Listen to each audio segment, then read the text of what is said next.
seen such desolation. I think we drove for a mile and there wasn't a building hardly standing. Nobody knew what was going on. They called the situation fluid, but fluid means that nobody knew anything. It was different. If I had done something else, I don't know what I would have done. All right, we're talking today with Ben Cardenas of Grand Rapids, Michigan, and the interviewer is James Smither of the Grand Valley State University Veterans History Project. Now, Ben, can you start us off with some background on yourself?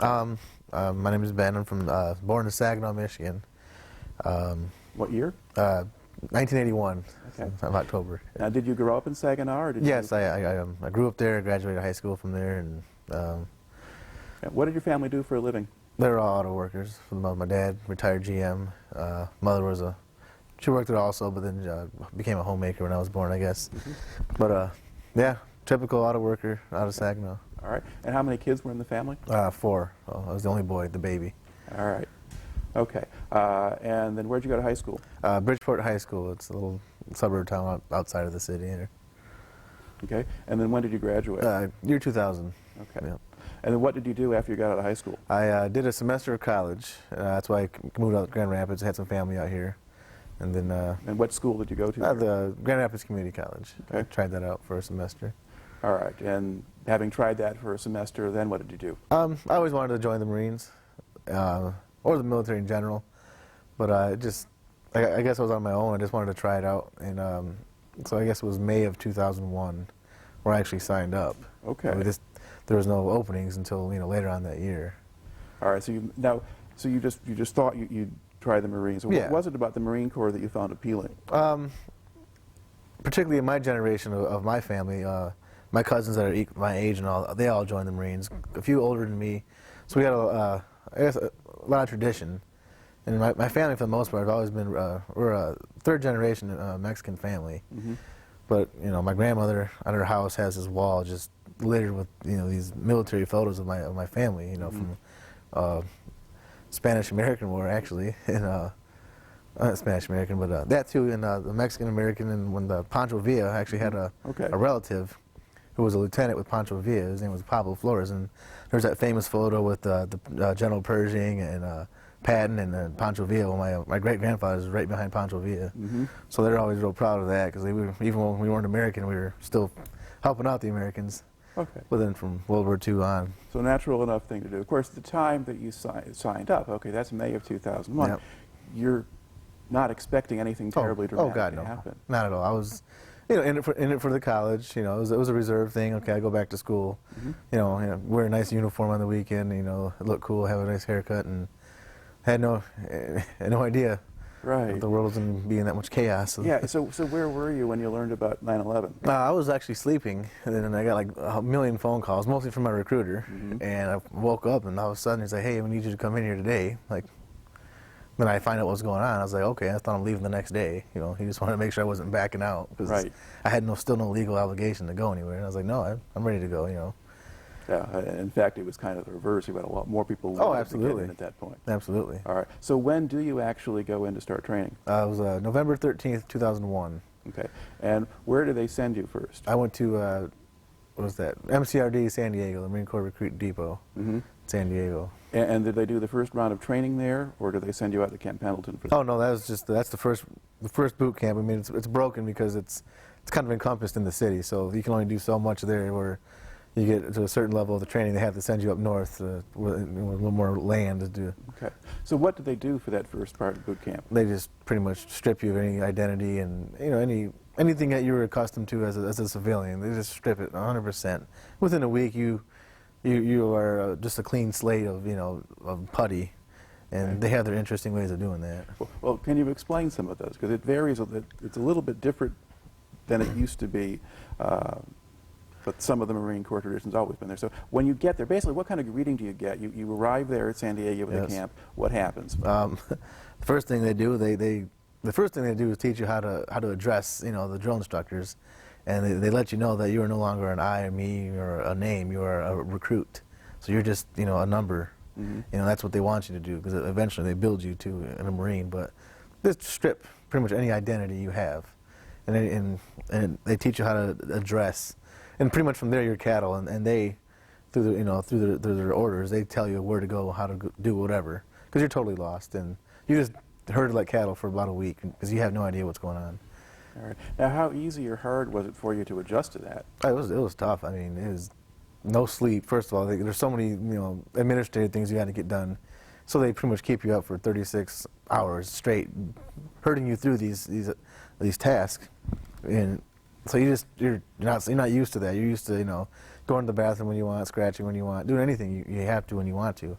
Here you can't. You just have to go through the numbers, and, you know, and as quickly as possible. All right. How much emphasis, did they do a lot of sort of disciplinary stuff? I mean, if you screw up, what happens? Oh, everybody pays, not just you, everybody. And it's just one of those things, and it's frustrating because, you know, in the world you're used to, you mess up, you pay for it, not everybody. So everybody paid for it. Even on the first minute you're there, somebody messes up, everybody pays for it. And you learn that quick. Okay, well, how do you pay? Oh, they called it incentive training, which was a physical. Well, I guess they'd call it hazing, but it's okay in boot camp. It's the only time they can do that. Single you out and actually make you do, you know, physical above and beyond the training schedule. So it was mostly physical, but, you know, that became easy after a while. I mean, you got used to that. It was the other parts. All right. And did they kind of wake you up in this kind of thing in the middle of the night, or never give you a regular schedule? The ironic thing about boot camp is by law, they have to give you 8 hours of sleep, or at least schedule 8 hours of sleep. Whether it happens in between the 8 hours, it's totally up to them, you know, behind closed doors. No one's there to babysit them, but they schedule 8 hours of sleep. But in between the night, there's certain things that we had to get done and finish, or you knew if something wasn't done, you had to stay awake and do it. And there was always a lot of activity going on at night. You never did sleep 8 hours the whole time they gave it to you. All right. Now, the traditional stereotype of Marine Corps drill instructors and so forth is that they're spectacularly abusive, and that you get, like the guys who were the ones who come in during the Vietnam era and so forth, they're being cursed at and so forth from the time they get there and that sort of thing. Were there clear limits to what they did or how they did it? Yeah, they have a lot of restrictions nowadays. I guess a lot of backlash over the years of certain incidents, but for the most part, I mean, sometimes that you think just punch me in the face would be a lot easier than the other things they can do to you, because, you know, they'll find ways. I mean, it's funny because they're all either Mexican or Philippines, and they're all about 5 foot tall, for the most part, and mean and just all over the place. And they're machines. They're machines, and, you know, and it's funny watching them operate. But they have ways of getting to you. I mean, they're real tough. They're real verbal, you know. They're real demanding. But just the way they carry themselves is what made you respond to them. Not because you're just afraid of them, but it's almost like a thing of respect. Like, you know, you had something to prove. I mean, none of us wanted an easy boot camp. Most of us there were like, well, I want everything that I hear. I don't want to come out of here saying, oh, you were soft, or you didn't get the boot camp I got, you know, years ago. And yeah. Well, what kind of mix of people did you have training alongside you? Well, the funny thing is, Michigan and Texas always had when I was there at least, there was a big mob of Michigan recruits and a whole giant mob of Texas recruits, you know, because none of the East Coast, because we're in Michigan, so we all go West Coast, and then pretty much to Mississippi. Anything west of that goes to California. Anything east goes to. So for people being a West Coast, a lot of Texas and a lot of Michigan. So there was always this, like, a big, you know, band of Texans and a lot of Gonzaleses for some reason. There's a lot of that. So. All right. Were you all pretty much the same age, or did you have older guys in the mix? Most of them were 18 to about 20. I was 20 at the time. You'd have a few old guys, which anything over 20 is older than the Marine Corps. Marine Corps is a very young branch. And the oldest you can be is 28, so we had one of them. And a few, you know, the middle 20s trickle here and there. For the most part, just very, very young. Okay. Now, how long does that boot camp last? The Marine Corps boot camp is 13 weeks. Okay. I mean, most other ones are 8 weeks, but theirs is 13. The first week being an administrative week where they kind of just mob you around. Then after that, you get actually put into your actual company where you're going to be with, who you're going to be with, and they call that Black Friday, because that's when you meet your drill instructors that you're going to be with for the duration of your training. And so you pretty much, once you thought you got used to, oh, this is how boot camp is, okay. And a week later, this is boot camp. Now it's starting. So all the the tough things we just did in the last week had nothing to do with what boot camp really was. It was just all administrative. Right. Now, over the course of the 12 weeks with your drill instructor, do you eventually kind of, do you figure out the system, and is there some method behind it that starts to make sense to you? Oh yeah, I mean, there's there's always loopholes, or you always try to figure out the shortest cut, even though it's just how we are as a human nature. But because moving fast is one of the biggest things they want, just intensity, a lot of movement. So you figure out how to act like you're moving fast than you really are, and you find little quirks, because you get to know individual drill instructors and their little quirks and what they want to see, what they don't like. And you try to find ways to kind of play against all of them, but some guys just didn't have the wits to do it. But you figure out little things. What can I do to, because being loud is another thing. So if you can lip sing and get away with it, because it's tiring. It's all day long. People don't understand it. It's from sun up to sundown. It just doesn't stop. There's no break. There's no patio break. There's no break. It's nonstop. And the toughest thing about boot camp was just the inconvenience they would bestow on you. Not just physical fitness. Your body gets used to that. And the no sleep, your body gets used to all that. It's all right, we're going to sit here for 9 hours. Here's these comfortable benches, but we want you to sit on the floor in front of the benches. And it's just weird things like that. We have floor scrubbers and mops and mop buckets, but we want you to take these towels and clean the floor. And it's funny because we had everything we needed to make the job easier, like in the real world. But they make us do it the different way. Okay, we have these wonderful washers and dryers. Here's a brush, and here's a bar of soap, and here's the outside there's a hose. That's what we had to do. It was just the inconveniences they did, especially when it came to comfort. Like, you go to see the medical, and there's a nice little soft bed to get shots or whatever you needed. But no, we want you to sit Indian style on the floor for 10 hours instead. It's just little things like that is what it was. So does anybody just pack up and leave somewhere in the course of boot camp? Yeah, kind of. I mean, the fastest way out of boot camp is to graduate. Bottom line, fastest way. If you separate, it's called separation platoon for failure to adapt or refusing to train, you'll be there for months in that kind of life before you can get out. And if you get hurt, same thing. You gotta wait till you recover. Right. Because they won't send you home hurt. Yeah. And you just start up with the next class. Absolutely. And do it over again. Absolutely. So the fastest way out was to, just do your time. It was almost like prison.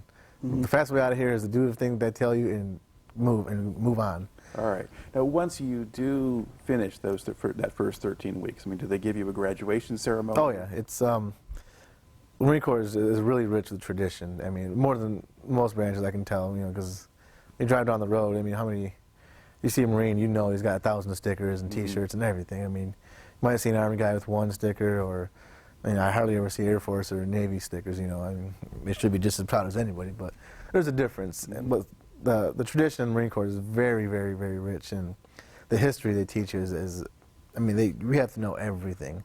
Not only do we have to learn how to shoot a rifle and run X amount of miles in X amount of time, but they want you to know the history. I mean, they're really into that. I mean, there was a class every day on something, and we had to know it. Otherwise, you didn't graduate, and you started over again anyway. If you couldn't physically do it, you started over. If you couldn't mentally do it, you had to start over anyways. But yeah, the ceremonies are real in depth. They're a lot of tradition, and so it really makes you feel like, okay, I'm a Marine now, because now you know the Marines before you, who they were. Now I'm one of them now. So the graduation was one of the best things ever, because especially in my life as a 20-year-old, I knew nothing else before. So that was a really huge accomplishment. One of the greatest things I've done was graduate, because now I knew it was like, no matter what, from this day on, I can always say I'm one of them. So at that point, you can call yourself a Marine as opposed to just a recruit. Yes, and that was one of the greatest feelings in the world. All right. And then from there, they ship you off to Camp Pendleton? Yeah, you go to duty. Oh, yeah. It depends on what your MOS was. Okay, and what was yours? That was an infantry, so School of Infantry was in Camp Pendleton. So you get your 10 days off to relax and show off. Then you go back to the School of Infantry. And you're still kind of in the boot camp mode. It's a little bit more relaxed, because these are just they're sergeants, they're not drill instructors, they're staff sergeants or corporals or whoever instructing you. But you're still it takes a long time to get out of that boot camp mentality. So you're kind of all over the place. And what do they include in sort of the curriculum here for infantry school? Well, infantry school is infantry school, which is interesting, but a lot more class time than you think. than most people think. I mean, they think you just go out there and you have a gun and they teach you to run around in the woods. Or a lot of classwork. I mean, they want you to know a lot of things. And people always make fun of the infantry, just the low ASVAB score guys, and probably for the most part, but they really demand a lot of mental work, a lot of classwork. I mean, every weapon system, and there's just so many. I was flabbergasted in all the math equations, and that was a machine gunner, so beyond just regular infantry, you had to go to the machine gun school and learn these weapon systems, and there's a lot of math, a lot of geometry, a lot of physics, and I was amazed, like, wow, this is pretty unique. So infantry school is pretty, interesting, because they teach you how to operate as a unit. Boot camp taught you how to be a Marine. Right. These guys are teaching you how to be infantry. That was a lot tougher, because you didn't have to sleep 8 hours. You didn't have to get this amount of meals a day. There was no guidelines. They couldn't haze you anymore, but then you still. I'm not going to say we got hazed, but they still found ways to make us pay for, silly mistakes. It all worked out on the better, but. All right. Now, what different weapons did you train on? You had machine gun. Oh yeah, the Marine Corps has for the infantry platoon they have 3 weapon systems. They have the M240 Golf, which is a light machine gun, or a medium machine gun, I guess. Then there was the M2, which is the 50 cal. And then they had the Mark 19, which is an automatic grenade launcher. Those are the three systems a weapons company or a weapons platoon uses in just a line platoon. Okay. Now, did you carry the machine gun, or were you carrying ammo? Or? Oh yeah. Well, in the School of Infantry, you go through all the roles. There's a team leader, who, he doesn't really carry the gun. There's a gunner who carries the gun, and then there's the ammo man. There's a 3-man team for the most part for each gun. Obviously being seniority, the gunner being the middle seniority, and the team leader being the most experienced, because and then there's the new guy, the ammo man. So what's a team leader actually do? I mean, if he's not firing the gun, he's not carrying the ammo around. Well, the interesting is, I don't know if you've ever seen a Marine in combat, all the gear they have, you really can't see anything. But you can pull a trigger. Now, he's the most experienced. He's very experienced. He knows how to do everything the team leader knows how to do. He's just, team leader's a team leader for a reason, seniority, or just a little bit sharper in the brain. Team leader does all the adjustments. He calls for the fire. He knows the math. He knows everything. He say, hey, you go up 5, you go left 6. I have an elevation. We have a wind going this.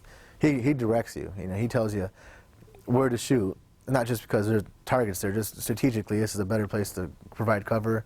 Team leader has experience to say, well, this is a good position. We'll build here because, strategically it'll help out. It covers more, it's all kinds of neat stuff, and that's why the classwork was important. Right. And then when you go out, you do field exercises and so forth. So what's the terrain like around Camp Pendleton? Oh, it's just mountains. It's mountains and mountains and beach, because it's right on the Pacific Ocean. So there's either sand and beach, and there's mountains. So it was interesting. There's always a big battle between the East Coast Marines and the West Coast. East Coast, being humid and, these little sand fleas or whatever they talk about. Okay, big deal. I mean, we had these mountains. If we had to get anywhere, it had to be up and around mountains. And they, I don't know how they did. But they had, I'm sure it was pretty flat where they had to go to. But to get to these ranges, you'd think they'd put us on trucks and get us there. No, we range run it. You got to get to the range. It's 7 miles long. You get going, with all the gear. So that was in the mountains. So, all right. Now, you're going through all of this training stuff here in the period where we've already sent people into Afghanistan and this kind of thing.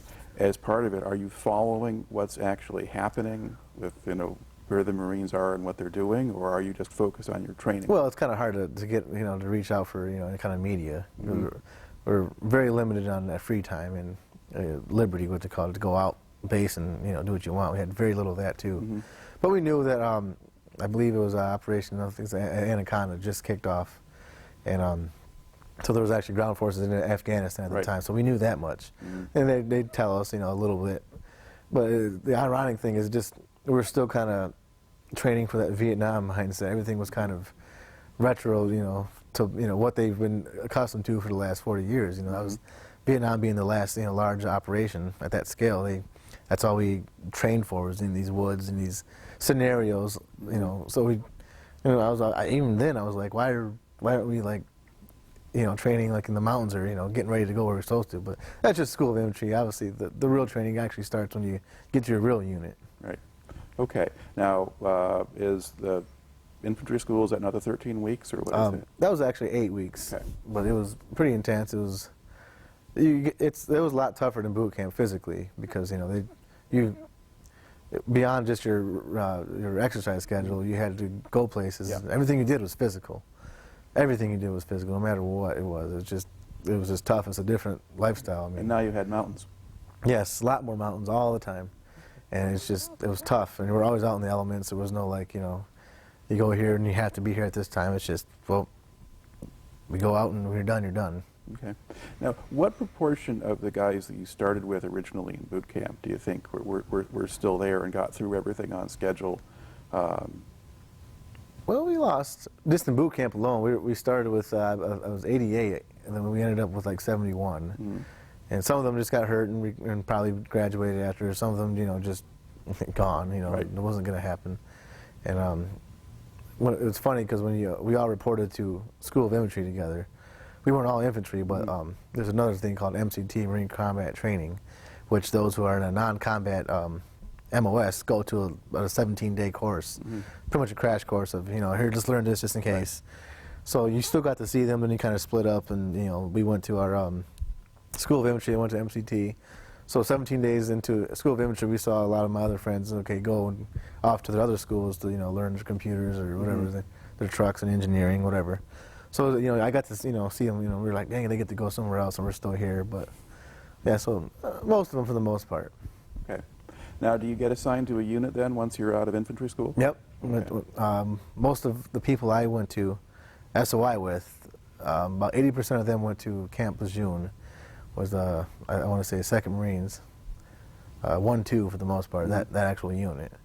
So actually my buddy I went in with, he went to 1-2, and that's where I would have went if I would have went active duty, but I was a reservist. So Okay. we got to go to Grand Rapids, and everybody's like, oh my God, they're going back into the whole new mess, and we're just going home basically.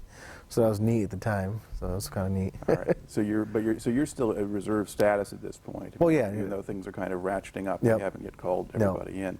Okay. So you go through all of that, and you're gearing up, when there is a war of sorts on at that point, and then you go home. Yes. Okay. How long was it before they actually called you up? I got home in, what I'm going to say, it was May of 2002. Mm-hmm. So did some training with my Grand Rapids unit and kind of figured out how that was going on. And then the invasion of Iraq was starting to build up, the whole weapons and the inspectors and all that was kind of going on. And, to me, even if I said, well, we're going to go to war, we're reservists, we're just going to, probably guard a chow hall or something, like reservists don't really. And to me, I thought historically they don't really get involved, Well, in Vietnam, they mostly did. Absolutely, yeah. So I'm thinking, we're fine. They'll probably send me to go do something stateside while they send other units. But it was basically the day after Christmas in 2002. They called us to, hey, we're mobilizing. We had 3 days, and we literally had 3 days to say get everything together, and we're gone. And without even, like today, they do build-ups. They put you on a schedule. They'll give you 6 to a year to train before they send you. That we had 3 days and we were gone. Okay. And so where do you report to then? Our unit in Grand Rapids for 3 days. Then they sent us to Germany for a couple weeks. Now, what is your unit, by the way? It was Alpha Company 124, 1st Battalion, 24th Marines, All right. out of Grand Rapids, Michigan. It's a infantry platoon.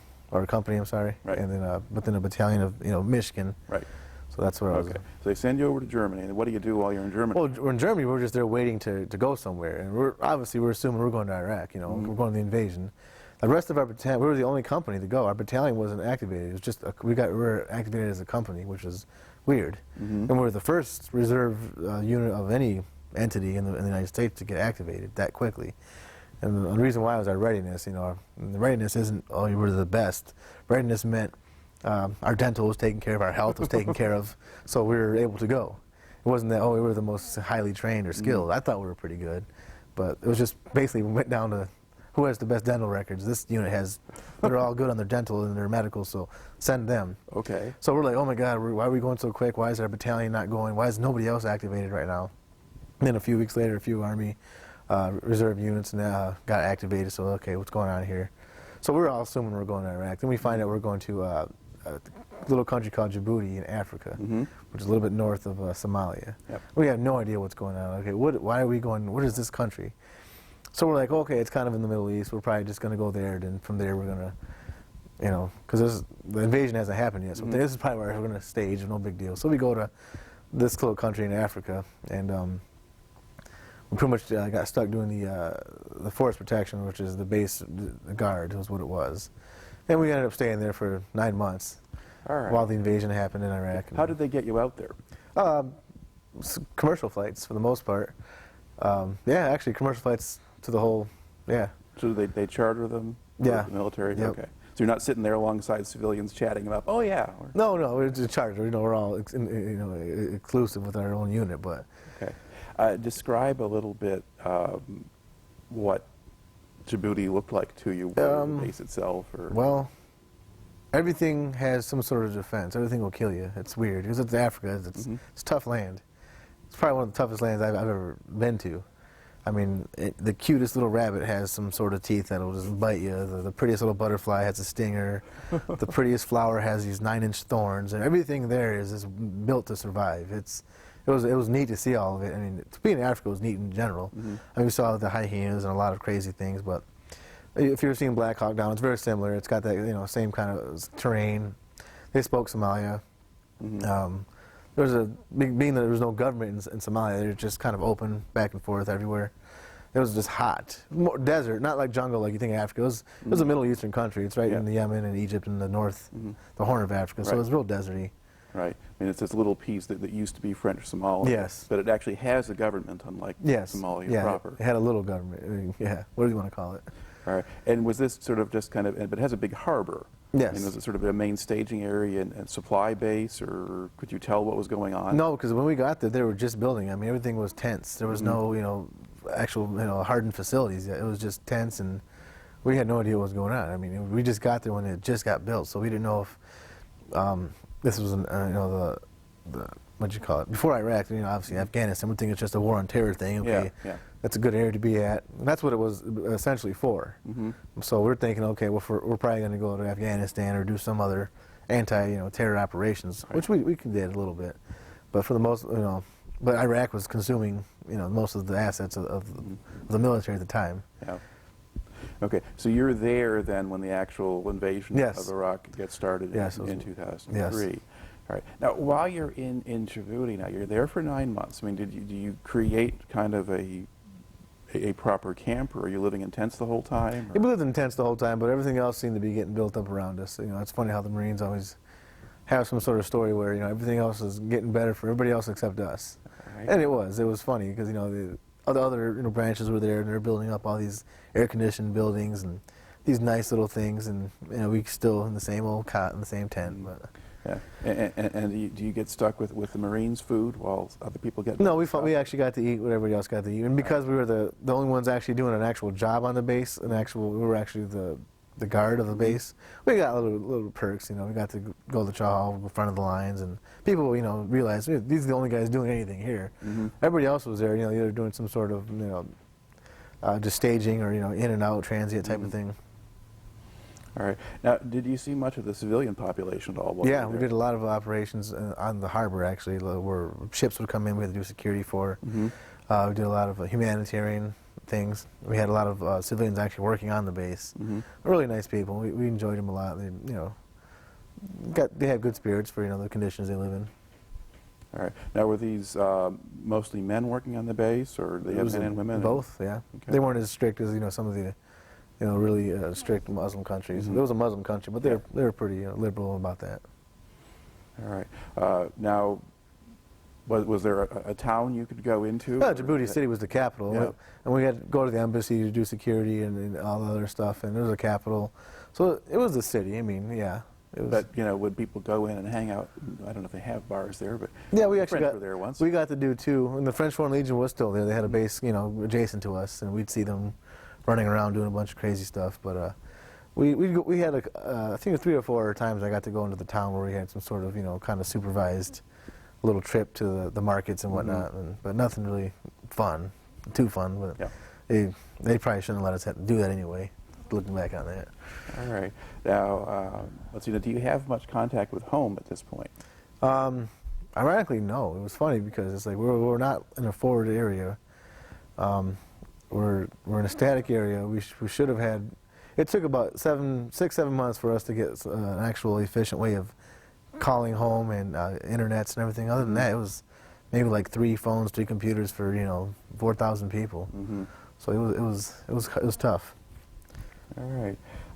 Now, you're there 9 months. What do you do when that time's up? Oh, we just couldn't wait to get out of there because we had no time frame. It was just, well, we're here till, because Iraq was going on and there was, we had, everything was up in the air. So we thought we were going to be there forever, but we finally got to leave in September and come home, and it was kind of, in the meantime, the rest of our battalion got to go to Iraq, so we're extremely jealous. Like, well, we were the first to go mobilize, so we wanted to say something, but everybody else got to go to Iraq, so we were extremely jealous because we come to these back home, we train with the other companies in our battalion from other cities, and these are Iraq vets, and we were just, oh, there's those guys that were in Africa, living the dream.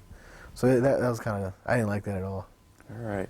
Then how long then did you stay at home at that point? From 2003, it was about 3 years. We had 3 years. It was always some sort of rumor going, oh, we're going to go to Iraq in the next 6 months. Get ready.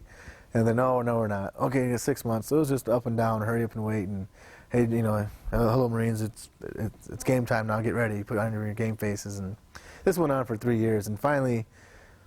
And the funny thing was, it was always like a real hush-hush when our first deployment to Africa was, when they knew like 4 months prior, but for some reason they didn't tell us. I don't know what, OPSEC or whatever it is, need to know basis thing. So we were just kind of mad, like, I hope they don't pull this on us again.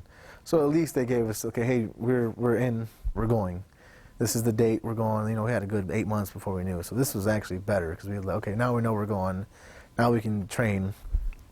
And over the course of this 3-year span here, how much attention did you pay to sort of the news out of Iraq and what was happening? Oh, I was always in it now. I was picking up rank, picking up leadership positions. I was going to different schools, advanced infantry courses, squad leader courses. I went to the Defensive Language Institute for Iraqi dialect. So they're putting a lot of money into our unit. Okay. Yeah. So, tell me a little bit more about that kind of stuff. You're actually sending you someplace to learn some Arabic? Yeah. I was fortunate, I guess unfortunate, that my civilian job, I moved to Mexico, so okay, well, I'm unemployed, so I had a lot of time on my hands. And so there was all these schools that were mostly volunteer bases, but in your leadership position, they wanted, a lot of the Marines to, try to get these schools in, so I had nothing else to do and could use an extra paycheck, so I decided to, I went to all these schools I could possibly go to. And went to the Defensive Language Institute, and Buddy and I, we did about it was a crash course. It wasn't the whole 2-year program that we wanted, but we didn't have time because we were going to Iraq. So the Coastal Carolina University in North Carolina, they moved a little branch out there. Right. So we went there for about 6 months and pretty much 8 hours a day. So they crammed it in there. But it was just nonstop language and real intense. It became real useful. Okay, so it did actually work. Oh, absolutely. Absolutely. Right. Okay, you did language, and that's 6 months. That's a pretty substantial chunk of time right 8 hours there. a day, 6 months, What other schools did you do? I went to Machine Gun Leaders course, which is a squad leaders course, which is advanced infantry, which is very, very tough. I thought the math was tough and everything was tough before, but this was amazing what we learned. Just the stuff we learned was amazing. And the leadership, I learned so much already being in the Marine Corps as my unit, but then you come here and it really made a good leader out of me. It was tough, but I'm glad I went. Okay. Now, at this point, you're being taught by people who've now been and served in Iraq or absolutely. Afghanistan. Yes. So they've got more practical, up-to-date understanding of how things work. And were they able to teach you stuff that wound up being useful? Absolutely, because now they say, hey, this is what it's going to